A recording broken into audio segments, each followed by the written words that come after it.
encontrar en nuestra Biblia una parábola de Jesús. Lucas 18 y el versículo 1 al 8. Lucas 18, 1 al 8. Se conoce como la parábola del juez injusto. No me gusta ese nombre. En realidad es la parábola de la viuda persistente, mejor nombrada. Es una ilustración de los puntos que trazábamos esta mañana, los 6 comunes denominadores. Ahora, esta parábola se aplica a todas las épocas, en forma general, pero se aplica especialmente a los últimos días. Y usted dice, ¿cómo sabemos, pastor, que esta parábola se aplica especialmente al final de la historia? Sencillamente porque antes de la parábola, inmediatamente antes de la parábola, Jesús está hablando de su segunda venida. Habla de los días de Noé y luego de los días de Lot. Luego viene la parábola. Y termina la parábola diciendo: cuando venga el Hijo del Hombre, hallará fe en la tierra. Es decir, la parábola se encuentra entre dos referencias a la segunda venida de Jesús. Se aplica especialmente a ese tiempo. Ahora vamos a analizar esta parábola. Hay varios actores en la parábola. En primer lugar hay un juez. En segundo lugar hay una viuda. En tercer lugar, la viuda está clamando al juez. También la viuda tiene un adversario. La viuda le pide al juez que le haga justicia sobre su adversario. Pero el juez se demora en responder. Pero finalmente, el juez interviene y le hace justicia. Vamos a leer la parábola e interpretarla a medida que vamos avanzando. Lucas 18 y el versículo 1. También le refirió a Jesús una parábola sobre la necesidad de orar siempre y no desmayar. Esta es la lección central de la parábola. Debemos orar siempre y no rendirnos, no darnos por vencidos. Y ahora va a ilustrar esa lección diciendo: había en una ciudad un juez que ni temía a Dios ni respetaba a hombre. Así que tenemos en primer lugar el juez. Luego dice: había también en aquella ciudad una viuda. Ahora, encontramos en esta parábola que la viuda lo ha perdido todo. El adversario le ha quitado todo. Los que han estudiado esta parábola han concluido que el esposo de esta mujer, cuando estaba vivo, le debía una suma inmensa a un acreedor. Y cuando el esposo murió, el adversario le quitó todo por pagar la deuda que el esposo había dejado. La dejó en la calle, en otras palabras. Una viuda destituida de todo apoyo humano. Ahora fíjense lo que decía la viuda. Dice: la cual venía a él diciendo. Cuando dice venía, no significa que vino una vez y ya. No, vamos a encontrar que venía y venía y venía y venía donde el juez diciendo: hazme justicia sobre mi adversario. Así que dice: la cual venía a él diciendo: hazme justicia de mi adversario. El adversario fue el que le quitó todo, el que la dejó en la calle. Hay una demora en la parábola. Sí. Y él no quiso por algún tiempo. ¿Se rindió la viuda porque no respondió inmediatamente? No, seguía viniendo. Ahora escuchen. Él no quiso por algún tiempo. Pero después de esto, dijo dentro de sí: aunque ni temo a Dios ni tengo respeto a hombre, sin embargo, porque esta viuda me molesta, le haré justicia no sea que viniendo de continuo, ahí dice que venía. No sea que viniendo de continuo me agote la paciencia. ¿Cuál fue la motivación de que el juez le respondiera a la plegaria de la viuda? Para quitársela de encima.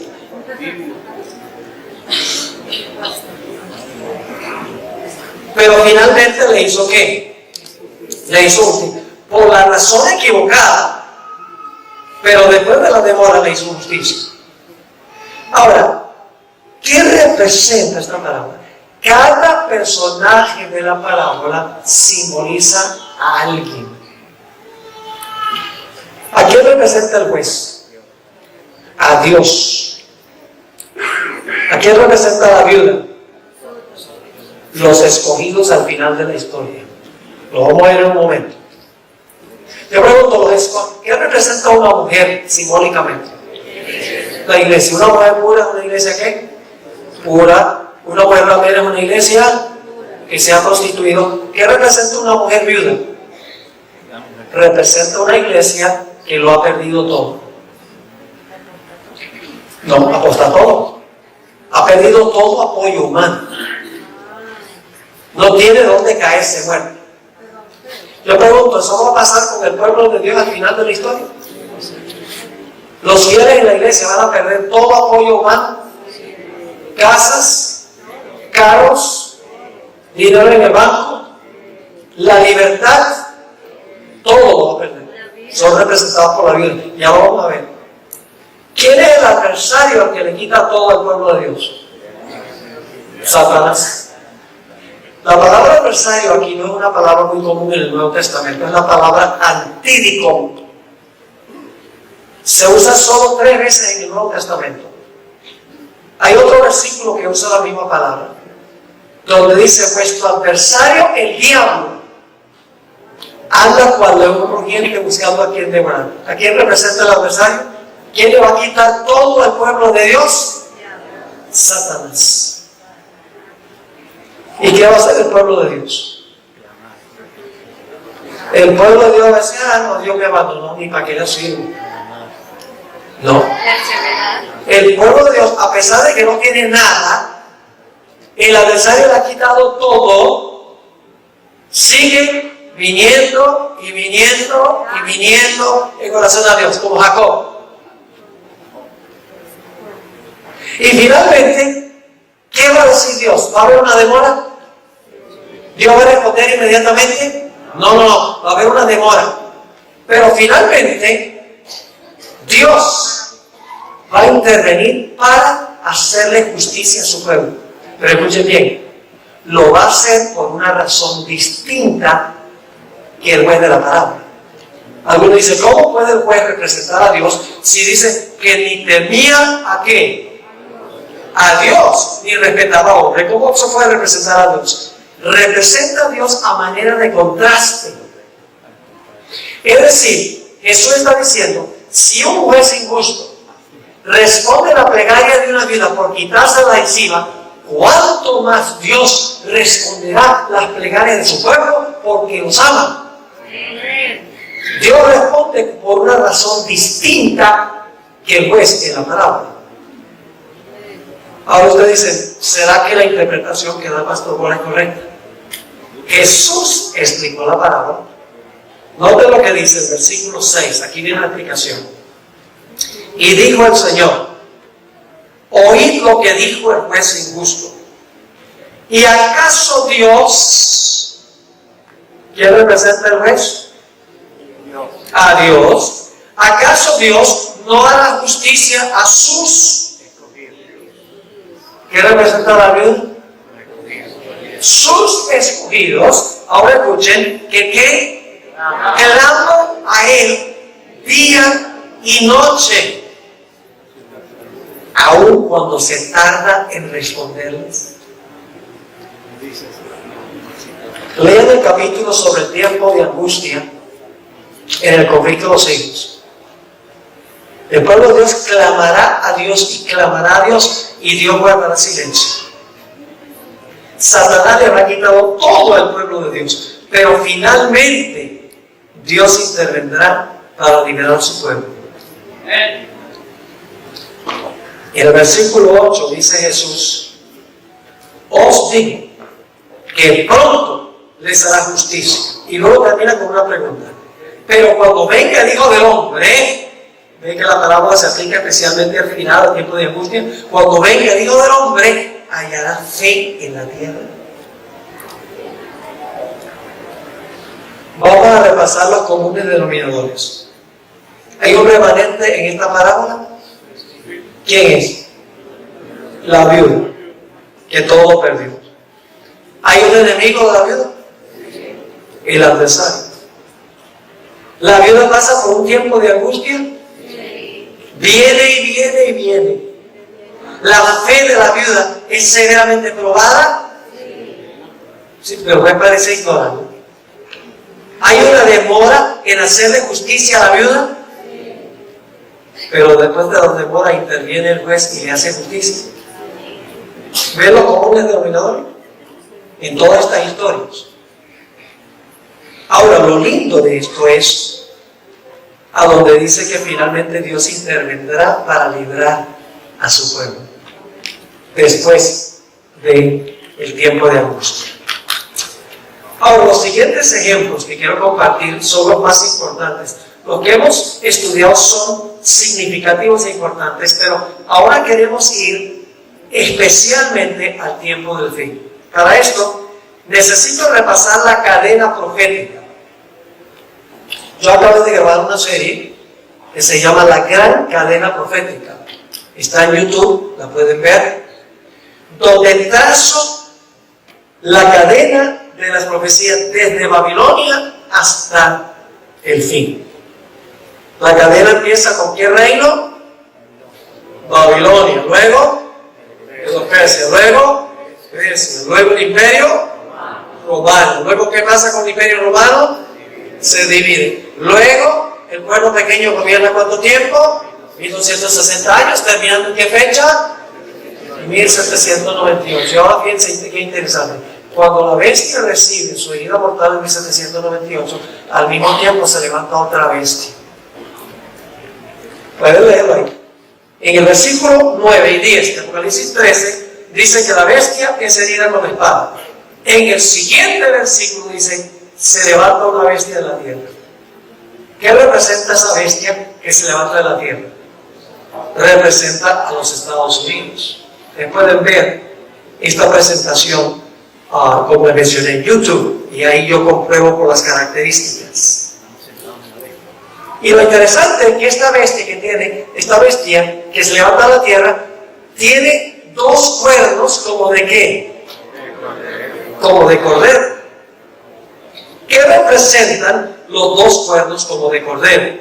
Representan libertad civil y libertad religiosa. Separación de iglesia y Estado. La parte religiosa es la iglesia y la parte civil es el Estado. Cuando se separan hay libertad religiosa y civil. Cuando se unen no hay ninguna de las dos. Así que Dios levantó esta nación en cuya constitución se halla garantizada la libertad civil y religiosa. Pero esta es una bestia esquizofrénica. Tiene doble personalidad. Porque dice que aunque tiene dos cuernos como de cordero, profesa defender libertad civil y religiosa, termina hablando como un dragón. Ahora escuchen lo que voy a decir. Esta bestia que se levanta de la tierra, que representa a los Estados Unidos, parece que su destino es ayudarle a la primera bestia a recuperar el poder que perdió cuando recibió la herida mortal. Después leo en Apocalipsis 13. A pesar de que tiene estos dos cuernos, libertad civil y religiosa, la descripción que se da es que esta bestia de la tierra va a repudiar lo que representa los dos cuernos y va a hablar como un dragón. Es decir, le va a devolver el poder a la primera bestia, al poder papal. Y ustedes dicen, ¿dónde dice eso? Solo resume Si ustedes leen Apocalipsis 13, 11 al 18, dice que esta bestia de la tierra ejerce toda la autoridad de la primera bestia. Dice que todo lo que hace, lo hace en presencia de la primera bestia. Dice que manda a todos a adorar a la primera bestia. Hace una imagen de la primera bestia. Y pone la marca de la primera bestia. Es decir, lo que va a hacer esta nación, los Estados Unidos, es que le va a devolver al papado el poder que perdió cuando recibió la vida mortal. Y va a repudiar lo que representan los dos cuernos como de cordero y va a hablar como un dragón. Ahora, quiero compartir con ustedes que cuando se fundó a Estados Unidos, se fundó a base de estos dos grandes principios, libertad civil y religiosa. Está en la Constitución de los Estados Unidos, en la primera enmienda a la Constitución, están los dos cuernos como de cordero. La primera enmienda a la Constitución de los Estados Unidos tiene dos cláusulas. La primera cláusula se conoce como la cláusula del establecimiento. La segunda cláusula se conoce como la cláusula de la libre práctica. Y la tercera cláusula garantiza derechos civiles. Ahora yo les voy a leer la primera enmienda a la Constitución de los Estados Unidos. Y ustedes van a ver en un momento por qué les estoy dando este trasfondo. Porque vamos a ver los mismos comunes denominadores. Así reza la primera enmienda a la Constitución de los Estados Unidos.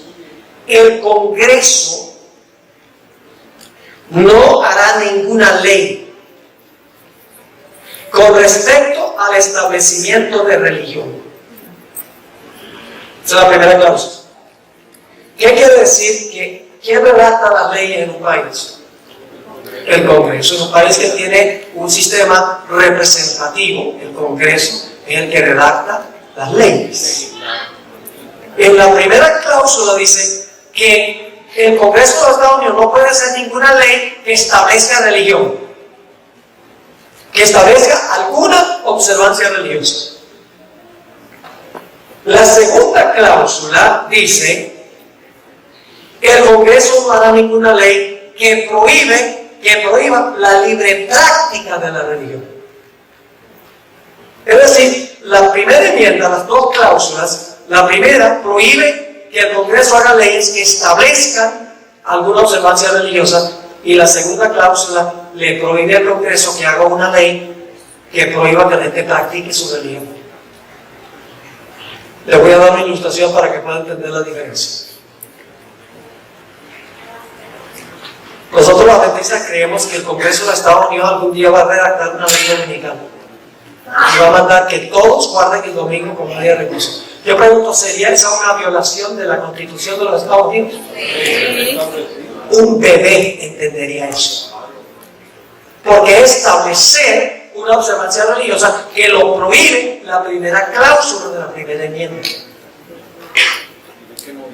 Pero no solamente va a hacer una ley dominical que obligue a guardar el domingo, sino que va a terminar haciendo una ley que prohíba que usted guarde el sábado. La libre práctica, establecer el domingo es establecer religión. Una ley antisabática es prohibir que usted practique su religión. La primera enmienda le prohíbe al Congreso que haga una ley dominical y una ley antisabática. Y usted dice, entonces, ¿cómo pasa? Bueno, yo pregunto, ¿en qué se parece un cordero a un dragón? Que es la bestia con dos cuernos como de cordero, que profesa apoyar libertad civil y religiosa, que va a repudiar eso hablando como un dragón. Va a contradecir su profesión. ¿Están entendiendo? Ahora, en el libro de Daniel, tenemos, dicho sea de paso, antes de ir al libro de Daniel, la tercera cláusula de la primera enmienda garantiza libertades civiles. La primera dos cláusulas, libertad religiosa. El Congreso no puede hacer una ley que establezca religión, ni puede hacer una ley que prohíba que la gente practique su religión. La tercera cláusula de la primera enmienda garantiza libertades civiles. Se lo voy a leer. El Congreso no hará ninguna ley que coarte la libertad de expresión. La libertad de expresión es un derecho civil. Ni la libertad de prensa, de la prensa, una libertad civil. O el derecho que tiene el pueblo de reunirse pacíficamente, es un derecho civil. Y de pedirle al gobierno que se les haga justicia. ¿Usted tiene el derecho de pedirle al gobierno que le haga justicia? ¿Cómo no? Pero ahora escuchen lo que va a pasar. Cuando se haga la ley dominical y una ley antesabática, ¿habrá para el pueblo de Dios libertad de expresión? ¿Cómo pueden hacer la ley sin cambiar la Constitución? Es que no van a cambiar la Constitución, lo que van a hacer es violarla. Porque mientras tiene los dos cuernos, habla como dragón. No se quiebran los cuernos para luego hablar como dragón. Todavía tiene los dos cuernos, pero habla como dragón. Por eso digo, una bestia esquizofrénica. Yo pregunto, cuando se haga la ley dominical y se prohíbe la observancia del sábado, ¿la gente, el pueblo de Dios va a poder reunirse libremente el sábado? ¿Va a poder pedirle al gobierno que les haga justicia? No. Cuando se violan las cláusulas religiosas, automáticamente usted pierde su libertad civil. No. Vamos con disciplina, temprano en la mañana, a meternos en la Biblia y a orar al Señor. Y cuando tengamos la oportunidad, hablarle a otros sobre el maravilloso Dios que nosotros tenemos. Amén. Hagamos eso. Vamos a ganar victorias increíbles en nuestra vida. Oremos. Padre, gracias te damos por estas historias. Sabemos que después de la tormenta viene la calma, pero tenemos que pasar por la tormenta. Te doy gracias, Señor, por el privilegio de haber estado aquí y también por el privilegio de hablarle a muchas personas a través del internet. Te ruego, Señor, que tú bendigas a todas las iglesias representadas en este local. Amén. Todos los que escuchan por el internet, sean adventistas o no adventistas. Te ruego, Señor, que nos ayudes en este mismo momento a tomar la decisión de que vamos a hacer una entrega sin reservas a Jesús. Amén. Aunque nos cueste la vida. Amén. Gracias, Padre, por cumplir tu promesa con nosotros. Y gracias por responder nuestra oración, porque te lo imploramos en el precioso e incomparable nombre, el nombre sobre todos los nombres, el nombre de Jesús. Amén. Cuando se habla de la crisis final que aguarda a la humanidad, no se trata de un evento menor ni de una simple dificultad pasajera. Los discursos bíblicos que tratan sobre este asunto siempre se presentan con tonos solemnes, cargados de advertencia y esperanza al mismo tiempo. El predicador adventista que ha dedicado décadas al estudio de la profecía bíblica insiste en que la historia del mundo se dirige hacia su clímax, y que ese desenlace no será una sorpresa para quienes permanecen atentos a las Escrituras. Según su interpretación, las señales de los tiempos ya se han cumplido en gran parte, y la humanidad se aproxima de manera inevitable a un momento en el que se pondrá a prueba la lealtad, la fe y la firmeza de cada creyente. En este análisis se profundizará en su visión sobre la tremenda crisis que se avecina, explorando los fundamentos bíblicos, las conexiones proféticas, los paralelos históricos y las implicaciones prácticas para los cristianos de hoy. Se abordarán temas como la centralidad de la adoración, el papel de las leyes humanas en contraste con la ley divina, la persecución de los fieles, la misión de la Iglesia, la obra del Espíritu Santo y la esperanza en la victoria final de Cristo. Cada sección se desarrollará de manera detallada para mostrar cómo, desde la perspectiva de este predicador, la crisis futura no solo será un desafío sin precedentes, sino también una oportunidad para manifestar la gloria de Dios en medio de la oscuridad más profunda. El concepto de la crisis final. El predicador parte de la premisa de que la historia humana no es un ciclo sin sentido, sino un relato lineal dirigido por la providencia divina. En ese marco, la crisis final es el desenlace lógico de un conflicto que comenzó en el cielo, cuando Lucifer se rebeló contra Dios. Desde entonces, la humanidad ha sido escenario de esta lucha entre la verdad y el error, la obediencia y la rebelión, la luz y las tinieblas. La crisis final, por tanto, no es simplemente económica, política o social, aunque incluirá todos esos elementos, su raíz es espiritual. Será el punto en el que la humanidad, dividida en dos grandes bandos, revelará su verdadera lealtad, hacia el Creador o hacia el enemigo de las almas. Este momento se caracterizará por la intensificación de las presiones externas para conformarse al sistema mundial, en contraste con la fidelidad interna hacia los principios del reino de Dios.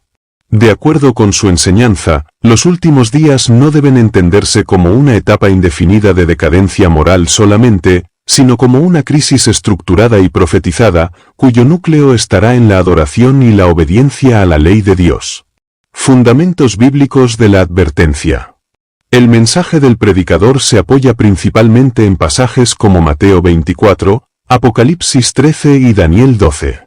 Estos textos describen tiempos de angustia como nunca antes los hubo en la tierra, y anuncian la manifestación de poderes religiosos y políticos que impondrán normas contrarias a la voluntad de Dios.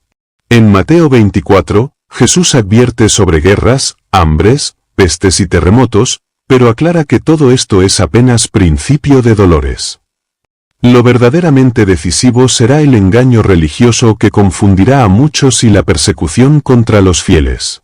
Apocalipsis 13, por su parte, presenta la figura de dos bestias que representan poderes globales que exigirán adoración y obediencia a mandatos humanos. Daniel 12 afirma que en el tiempo del fin se levantará Miguel, el gran príncipe, para liberar a su pueblo en medio de la angustia. Para el predicador, estos pasajes no son metáforas vagas ni relatos simbólicos sin aplicación. Son descripciones literales de una crisis mundial que implicará coerción legal, persecución religiosa y pruebas de carácter. La adoración como centro de la crisis. Un punto clave en su visión es que la crisis final girará en torno a la adoración. No será un conflicto meramente político ni una lucha económica, aunque esos factores estarán presentes. El verdadero tema será, ¿a quién se adora y obedece? El Apocalipsis enfatiza la adoración en múltiples ocasiones. Mientras los poderes terrenales exigen reverencia a sus decretos, el mensaje de los tres ángeles llama a adorar al Creador, recordando el mandamiento del sábado como señal de lealtad. La crisis será, por lo tanto, una repetición del conflicto que enfrentaron los jóvenes hebreos en Babilonia, cuando se les ordenó adorar la estatua de oro de Nabucodonosor. Así como entonces el decreto exigía reverencia falsa bajo amenaza de muerte, en los últimos días habrá un decreto que exigirá obediencia a una institución humana en lugar de a la ley divina.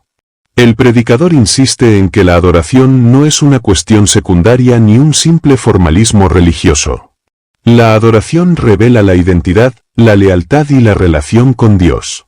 Por eso, la crisis será un desenlace natural. Quienes han aprendido a depender de Dios en lo pequeño estarán preparados para permanecer firmes en lo grande.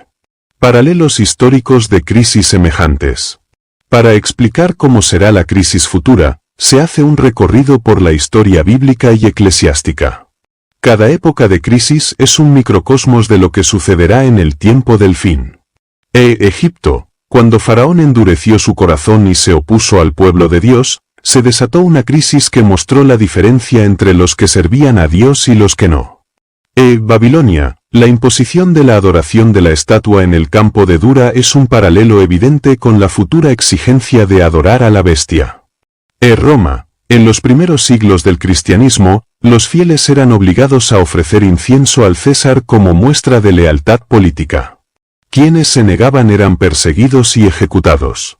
En la Edad Media, los siglos de intolerancia y persecución religiosa son presentados como un anticipo de lo que se repetirá a escala global, aunque en una dimensión mucho más intensa. Estos antecedentes muestran que la crisis final no será un fenómeno aislado ni novedoso. Será, más bien, la culminación de un patrón histórico. Los poderes humanos buscan imponer su autoridad en asuntos de conciencia, mientras que Dios llama a la fidelidad exclusiva a su ley. El papel de las leyes humanas y divinas.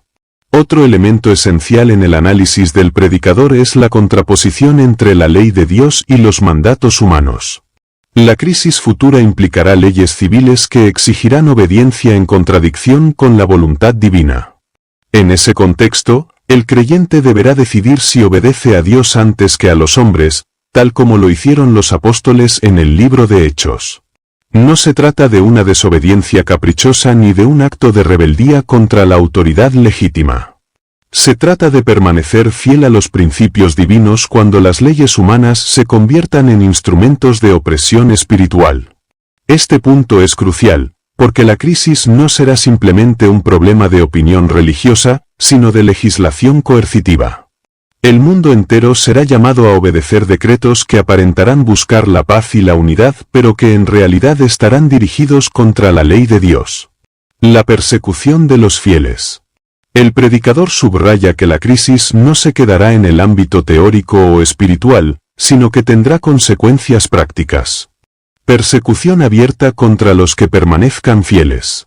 Las Escrituras anuncian que habrá un decreto de muerte contra los que se nieguen a obedecer. Aunque parezca extremo, la historia ya ha registrado múltiples casos en que los poderes religiosos y políticos han perseguido a los disidentes. La diferencia es que, en la crisis final, esto ocurrirá a nivel mundial. La persecución será progresiva. Primero habrá presiones sociales, luego sanciones económicas, y finalmente, amenazas directas contra la vida. En todo momento, los fieles serán sostenidos por el Espíritu Santo, quien les dará fortaleza y discernimiento. El papel del Espíritu Santo. El Espíritu Santo será el consolador y guía del pueblo de Dios en medio de la crisis. El predicador enfatiza que el derramamiento de la lluvia tardía, anunciado en Joel y en Hechos, ocurrirá precisamente en este contexto. Así como los discípulos recibieron poder en Pentecostés para proclamar el Evangelio en medio de la oposición, los creyentes del tiempo del fin recibirán poder para dar el fuerte pregón del mensaje de los tres ángeles. El Espíritu Santo no eliminará las pruebas, pero dará fuerza para enfrentarlas. Este énfasis muestra que la crisis no será enfrentada con recursos humanos, inteligencia política o poder económico. Solo una vida llena del Espíritu permitirá permanecer firmes cuando el mundo entero se levante contra los fieles. La misión de la Iglesia en medio de la crisis. Lejos de ser un tiempo de retraimiento o miedo, la crisis será también una oportunidad misionera sin precedentes. El predicador enseña que la proclamación final del Evangelio se dará precisamente en medio de la crisis. Cuando las leyes humanas se opongan a la ley de Dios, la diferencia entre la verdad y el error quedará más clara que nunca. Esto permitirá que millones de personas que hasta entonces vivían en la indiferencia o en el engaño tomen una decisión definitiva por Cristo. La misión de la Iglesia, por tanto, no es simplemente advertir del peligro, sino preparar a las personas para permanecer fieles. Esto implica enseñar la palabra de Dios, promover una relación íntima con Cristo y vivir de manera coherente con la fe que se profesa. La preparación personal para la crisis. Uno de los puntos más prácticos en su predicación es la insistencia en la preparación personal. La crisis no se podrá enfrentar de manera improvisada. Cada creyente debe comenzar ahora a cultivar una fe sólida. Esto incluye vida de oración constante, que fortalezca la comunión con Dios. Estudio profundo de las Escrituras, para que la fe no dependa de emociones o de tradiciones humanas. Obediencia diaria, en lo pequeño y lo grande, desarrollando el carácter que resistirá en la prueba. Confianza en las promesas de Dios, que serán el ancla en medio de la tormenta. La preparación no es acumulación de bienes materiales ni estrategias humanas de supervivencia. Es, ante todo, una preparación espiritual que permita reflejar el carácter de Cristo en medio de la oscuridad. La esperanza en la victoria final. Aunque la descripción de la crisis puede parecer aterradora, el predicador recalca que el desenlace será glorioso. Cristo triunfará sobre todos los poderes del mal y su pueblo será vindicado. La liberación final está garantizada por la promesa de que Miguel se levantará para defender a su pueblo.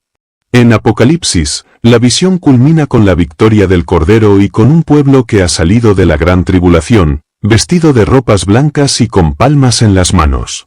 Este mensaje evita el sensacionalismo del miedo y coloca el énfasis en la esperanza. La crisis no es el fin, sino el preludio del regreso de Cristo y del establecimiento de un reino eterno de justicia y paz. La dimensión económica de la crisis. Un aspecto frecuentemente resaltado es la dimensión económica que tendrá la crisis final. Las Escrituras, al hablar de que nadie podrá comprar ni vender sin aceptar la marca de la bestia, presentan un panorama en el que el control financiero se convierte en un mecanismo de presión espiritual. Este elemento no debe ser visto únicamente como una prohibición de transacciones materiales, sino como un símbolo del grado de control que los poderes terrenales ejercerán sobre la vida cotidiana de las personas. En un mundo globalizado, donde el dinero electrónico, los sistemas de crédito y las bases de datos internacionales concentran la información económica de cada individuo, resulta fácil imaginar cómo se podría implementar una medida restrictiva de esa magnitud. El predicador destaca que esta dimensión económica será usada como medio para quebrar la voluntad de los fieles, buscando que renuncien a su lealtad al Creador a cambio de la supervivencia material. Sin embargo, la promesa divina asegura que su pan y su agua estarán seguros. Esto significa que, en medio de la carencia impuesta por los poderes humanos, Dios mismo intervendrá para sostener a sus hijos. Así como sustentó a Elías en el arroyo de Kerit y en la casa de la viuda de Sarepta, así también suplirá las necesidades de quienes confíen en él en el tiempo de crisis. El papel de la tecnología en el tiempo del fin. Otro punto interesante es la relación entre tecnología y crisis final. A lo largo de la historia, las persecuciones se desarrollaban de manera más limitada y localizada, debido a la falta de comunicación global. Hoy, en cambio, los avances tecnológicos permiten que un decreto o una decisión política se difunda instantáneamente en todo el mundo. Esto implica que la crisis final no se limitará a un territorio en particular, sino que tendrá un carácter universal. Las herramientas digitales, los sistemas de vigilancia y las redes de control social pueden ser utilizadas como instrumentos para imponer uniformidad religiosa y política. El predicador hace énfasis en que esta misma tecnología que será usada para la persecución también puede ser aprovechada ahora para la proclamación del Evangelio. La rapidez de la comunicación moderna facilita que el mensaje del reino llegue a cada rincón de la tierra, cumpliendo así la profecía de que el Evangelio será predicado a todas las naciones antes del fin. La paradoja es clara. La tecnología será tanto un canal de opresión como un instrumento de liberación espiritual. La dimensión psicológica y emocional de la crisis. No se puede subestimar la carga emocional que la crisis final implicará. Ser rechazado por la sociedad, perder los bienes materiales, enfrentar la incomprensión de la familia e incluso la amenaza de muerte generará un peso psicológico inmenso. El predicador advierte que solo quienes hayan aprendido a depender de Cristo en todo momento podrán resistir sin ceder al miedo o la desesperación. En este sentido, la preparación espiritual no es solamente intelectual, sino también emocional. La confianza en las promesas divinas, la paz que proviene del Espíritu Santo y la seguridad de la salvación serán las únicas anclas que evitarán que los fieles se hundan en la angustia. Se recalca también la importancia de cultivar desde ahora una fe resiliente, que no se derrumbe ante la adversidad. El entrenamiento espiritual diario por medio de la oración, el estudio y la obediencia fortalece la mente para permanecer serena cuando el mundo entero se desplome. La estrategia del engaño religioso. Otro aspecto central es que la crisis no será presentada de manera abierta como una rebelión contra Dios. Al contrario, los poderes del mal revestirán sus acciones de un aparente manto de religiosidad y justicia. El engaño religioso será la estrategia más peligrosa. Se promoverán decretos y normas en nombre de la paz, la unidad y la moral, pero en realidad estarán en contra de los mandamientos divinos. Muchos creerán que están sirviendo a Dios al perseguir a los fieles, tal como sucedió en los tiempos de Cristo, cuando el mismo pueblo religioso pidió la crucifixión del Salvador creyendo que hacía un servicio a Dios. El predicador insiste en que el engaño será tan sutil que solo quienes estén cimentados en la palabra podrán discernir la diferencia entre lo verdadero y lo falso. Por eso, recalca que la preparación para la crisis pasa por una comprensión clara y profunda de la Biblia, libre de tradiciones humanas o interpretaciones superficiales. La crisis como revelación de carácter. Un tema repetido en sus enseñanzas es que la crisis no creará carácter, sino que lo revelará. En otras palabras, el tiempo de angustia mostrará públicamente lo que cada persona ha cultivado en lo secreto de su vida diaria. Quienes han desarrollado una relación genuina con Dios se mantendrán firmes, aunque sean perseguidos. Por el contrario, quienes han llevado una vida de fe superficial o meramente ritual se derrumbarán bajo la presión. La crisis será, entonces, un fuego purificador que pondrá de manifiesto quienes realmente pertenecen al reino de Dios.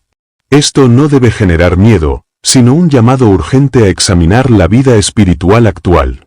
La fidelidad en lo cotidiano, en la familia, en el trabajo, en la vida devocional, es el entrenamiento que prepara para la fidelidad en la gran prueba final.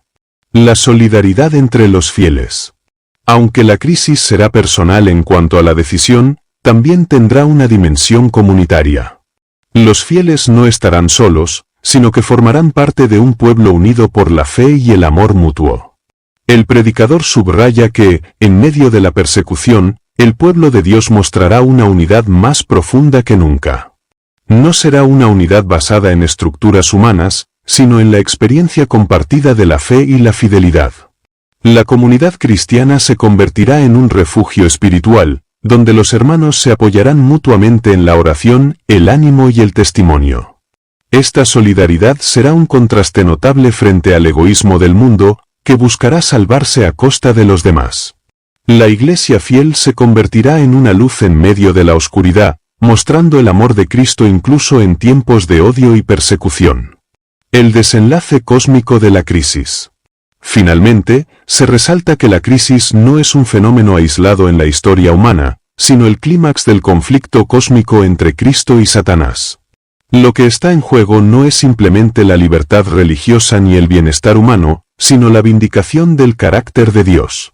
El universo entero observa cómo se desarrolla este conflicto, y en la crisis final quedará demostrado que Dios es justo, que su ley es perfecta y que sus hijos pueden permanecer fieles por medio de su gracia. El desenlace cósmico da sentido a cada detalle de la prueba, pues muestra que la fidelidad de los santos no es en vano, sino parte del plan divino para cerrar la historia del pecado. Al final, la victoria de Cristo será total y definitiva. El mal será destruido, y la creación entera será restaurada a la armonía original. La crisis, por dura que sea, será solo un paso hacia la eternidad de paz prometida. Aplicaciones prácticas para el creyente actual.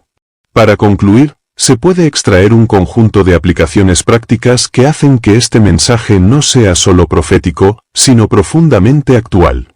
1. Vivir en dependencia de Dios, cultivar una fe sólida en lo cotidiano. 2. Priorizar la obediencia, no ceder en los principios, aunque el mundo presione. 3. Estudiar la Biblia en profundidad, desarrollar discernimiento espiritual frente al engaño. 4. Fomentar la vida comunitaria, apoyarse en la Iglesia como familia de fe. 5. Compartir el Evangelio con urgencia, aprovechar el tiempo presente para advertir y salvar. 6. Confiar en la esperanza eterna, recordar que la crisis es temporal, mientras que la gloria prometida es eterna. Hablar de la tremenda crisis que se avecina puede generar, a primera vista, inquietud, miedo e incluso incertidumbre. No es fácil imaginar un mundo donde la fe sea probada hasta el límite, donde las leyes se conviertan en instrumentos de opresión, donde la verdad sea pisoteada por el error y donde la fidelidad implique pagar un precio alto. Sin embargo, la palabra de Dios no presenta esta crisis como un callejón sin salida, sino como un puente que conduce hacia la gloria eterna. La crisis no será un fracaso del plan divino, sino la culminación de la historia del gran conflicto. Dios nunca ha perdido el control del universo, y tampoco lo perderá en los momentos más oscuros de la historia humana. El dolor, la persecución y las pruebas no serán señales de abandono, sino oportunidades para que el poder de Dios se manifieste con mayor fuerza. Así como la luz brilla con mayor intensidad en la oscuridad, así también la fe de los hijos de Dios será testimonio vivo del amor eterno en medio del caos. No debemos olvidar que esta crisis final será, en realidad, una revelación de la fidelidad divina. El mismo Dios que alimentó a su pueblo en el desierto, que cerró la boca de los leones en Babilonia, que caminó en medio del horno ardiente con sus siervos, es el mismo que ha prometido sostenernos hasta el fin. Las promesas de la Escritura no son poesía vacía, sino realidades que cobrarán vida cuando parezca que todo está perdido. Lejos de ser motivo de miedo, la crisis debe inspirarnos esperanza. Será el escenario en el que el Espíritu Santo derramará la lluvia tardía con un poder nunca visto, en el que millones escucharán el último llamado de amor de Dios y en el que se manifestará la justicia eterna. Sí, vendrán pruebas, sí, habrá dolor, pero también habrá gozo en la certeza de que Cristo se acerca. Cada día de dificultad será una cuenta regresiva hacia la liberación final, hacia el reencuentro con el Salvador, hacia el día glorioso en que todo ojo le verá. Y cuando llegue el momento, cuando los poderes de la tierra se unan para desafiar la ley de Dios, no estaremos solos. El universo entero contemplará nuestra fe, los ángeles nos rodearán con su protección, y el mismo Cristo se levantará para defender a su pueblo. Entonces se cumplirá la promesa: mi gracia te basta, porque mi poder se perfecciona en la debilidad. La crisis no será nuestra ruina, sino la plataforma donde Dios mostrará su victoria definitiva. Detrás de la tormenta se encuentra el amanecer de un mundo nuevo.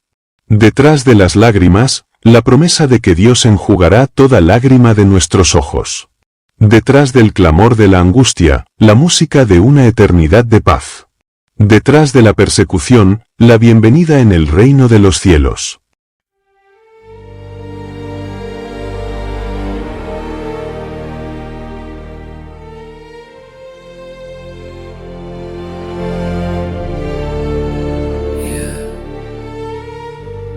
Vértigo de seda,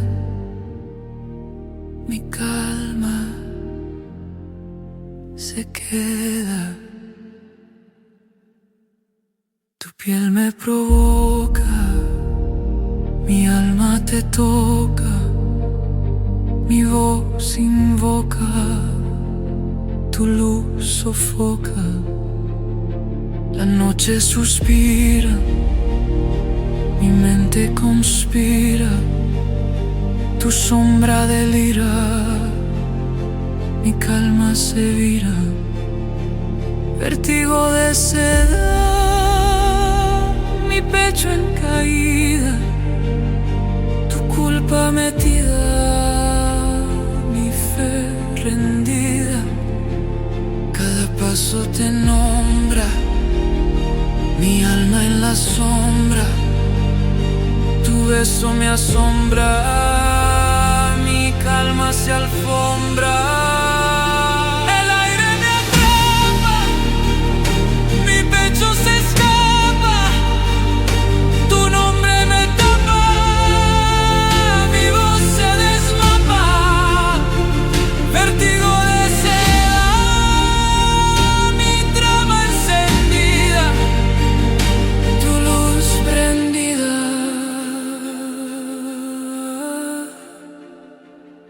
Mi piel vencida.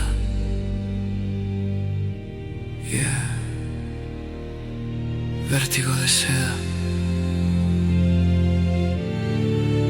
Mi alma completa.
vértigo de seda. Mi calma se queda. Tu piel me provoca, mi alma te toca, mi voz invoca tu luz, sofoca. La noche suspira, mi mente conspira. Tu sombra delira, mi calma se vira, vértigo de seda. Mi pecho en caída, tu culpa metida, mi fe rendida. Cada paso te nombra, mi alma en la sombra. Tu beso me asombra, mi calma se alfombra. El aire me atrapa, mi pecho se escapa. Tu nombre me tapa, mi voz se desmapa.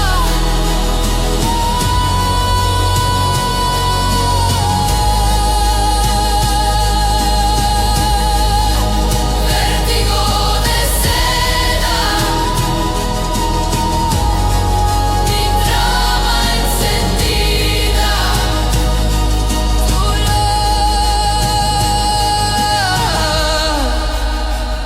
tu luz prendida, mi piel vencida, vértigo de seda, mi alma completa.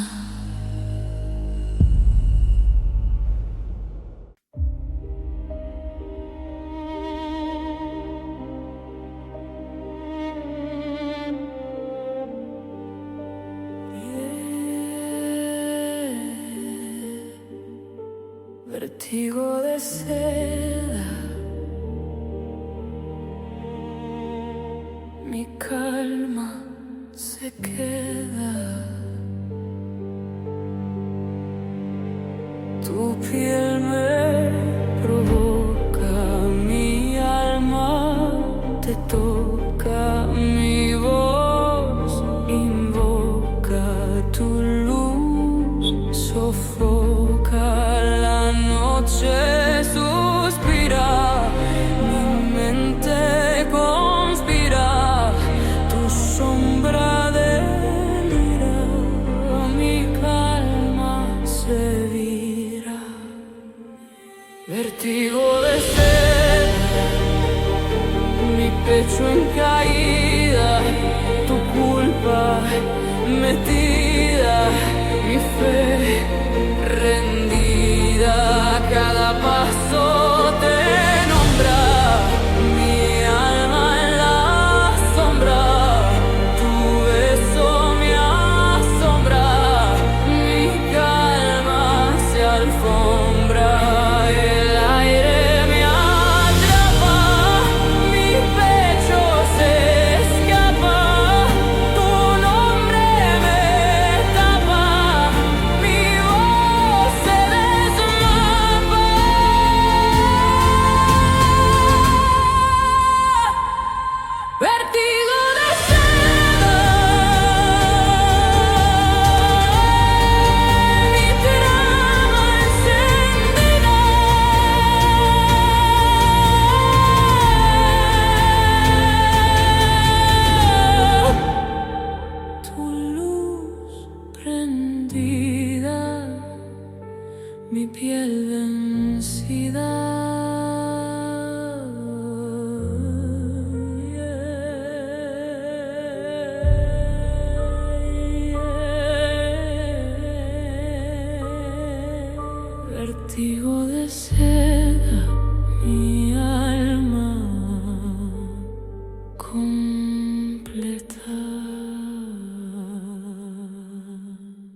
de seda, mi calma se queda. Tu piel me provoca, mi alma te toca, mi voz invoca, tu luz sofoca. La noche suspira, mi mente conspira, tu sombra delira, mi calma se vira.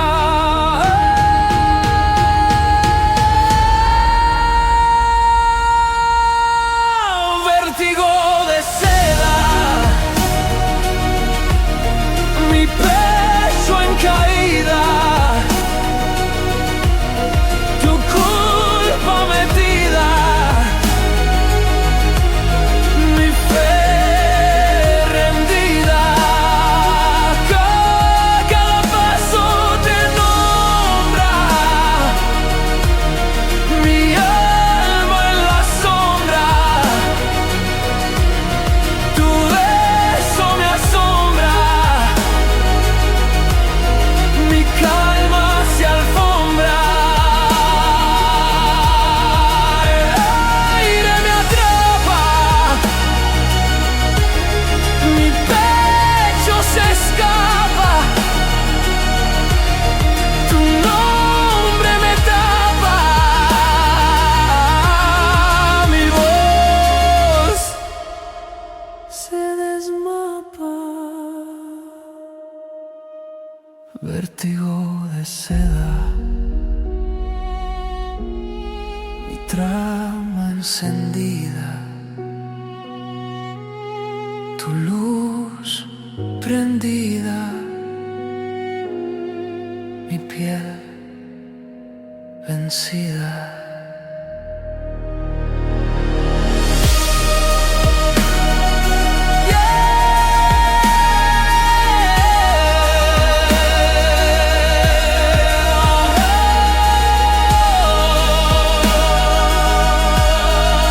Vértigo de seda,